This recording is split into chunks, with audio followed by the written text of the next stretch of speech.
Hello everyone, and welcome back to Tokyo Tuesdays, the segment in which I head to the Tokyo Disney theme parks to sample and review every last eatery. For our 33rd episode, we're headed back to Tokyo Disney Sea this time, hitting up High Tide Treats. Technically located in the American waterfront, High Tide Treats is actually a bit of a hike, and not where you might expect. Start by heading into the Mediterranean harbor. Turn left and head up the ramp towards the American waterfront. When you reach McDuck's department store, turn right. You'll pass by popcorn cart number 1 on your left, and then cross the bridge towards Mount Prometheus. On the other side of the water, continue going straight. Head down this nicely framed path until you notice a cart up ahead on your left. Standing just underneath the Disney Sea Electric Railway tracks, you found High Tide Treats.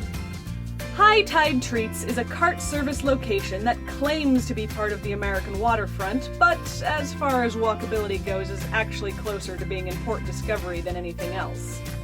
As a cart service location, it has a very limited menu, though more expansive than other carts you might visit. The cart itself is very boxy, with oddly small wheels pasted to the front, and boxy buoys tied to the exterior. A canvas rooftop will shield you from the elements while you order, and looks like it might roll down at the end of the day. Alright, we're doing this quick and dirty style today because daylight is burning and I got a lot to do. I am at High Tide Treats today, which is another Tipo Torta location. I'm trying it again. It looks pretty much exactly like the last one I had, but we're gonna find out if it's any better over here. I'm a little disappointed. Again, I was sort of hoping that maybe over here it would still be the old recipe that I saw pictures of online, but we'll find out. So let's try. So it's still super dry, but tastes better than the last one somehow. That might have something to do with the fact that I'm hungry though, and so everything tastes better when I'm hungry. The other reason I'm moving very quickly today is because it's been raining a lot today, and I did not bring an umbrella, and I really don't want to get caught outside in the rain without an umbrella. So there's the inside. You can see it's pretty much just molten chocolate in there. So yeah, it just chocolate, very sort of almost like brownie batter, a little more solid, like if you took brownies out of the oven halfway through cooking them, sort of. All right, so like I said, daylight's burning. I got more footage to take. I will see you at the next place. See you.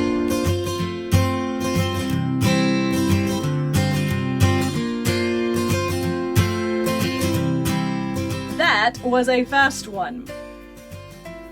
As a disclaimer, this and the next 4 episodes were all filmed at the same time as part of an experiment, if you will, trying to see if I could utilize the After 6 ticket to film these episodes.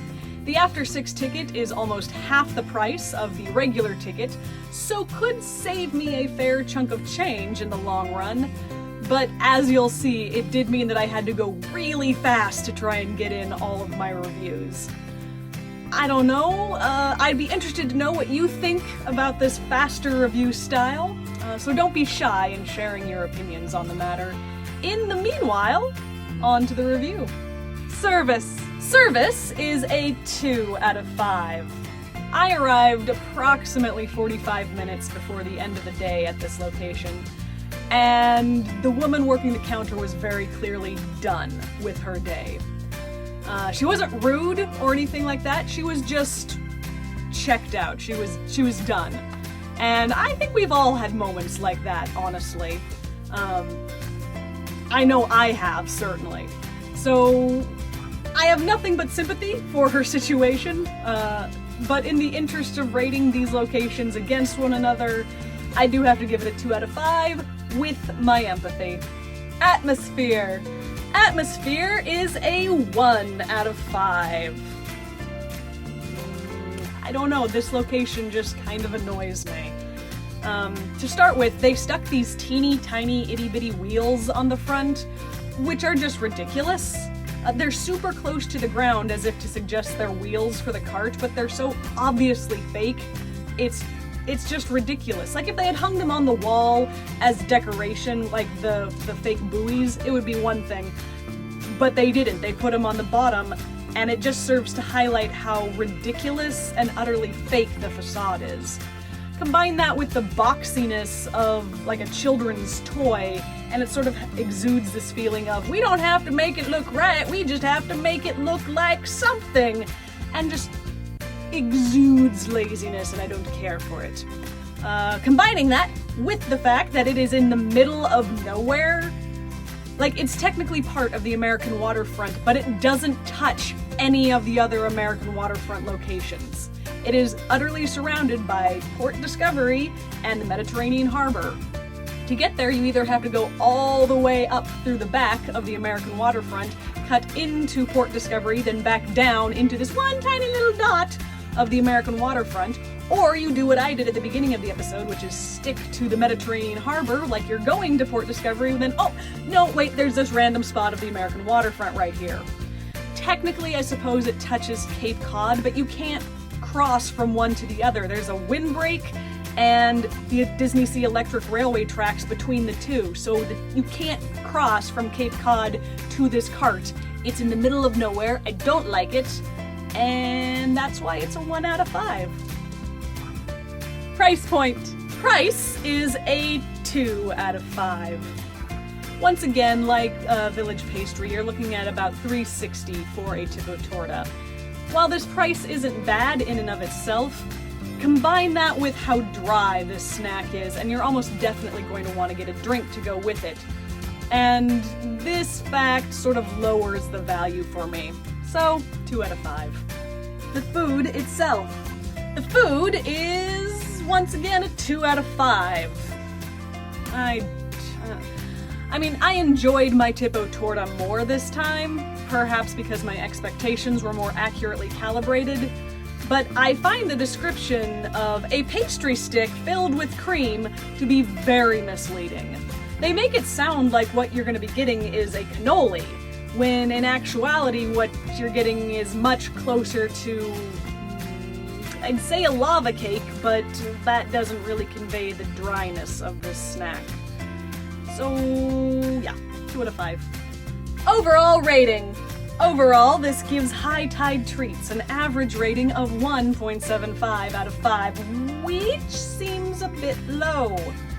I mean, I know I was very annoyed by the atmosphere of this location, but I want to give the service the benefit of the doubt. So let's round that up to a 1.8. The lineup. With a 1.8 out of 5, this slides High Tide Treats in at 32nd place. Not terribly high, I know, but honestly, I don't see a lot of people as going to this location specifically. Maybe if you really like the tipo torta, which, hey, maybe some people do. But besides that, the only reason you would go to this location is if you just happen to be wandering past on your way to somewhere else. It's not a destination location, if you will. Meanwhile, on the cart service lineup, it slides in at 10th place, the very bottom. Sorry. So, that's it for this week. Come back next week if you want to find out where I'll be then. Hint! After High Tide Treats, getting to this location is going to be a breeze. If you have any comments or suggestions, please feel free to leave those down below. We'd love to hear from you. Give this video a big ol' thumbs up and subscribe to the channel if you like what we do. We'd surely appreciate it. If social media is more your flavor, you can find us there. Links to that in the description box. And I will see you next week for another Tokyo Tuesday.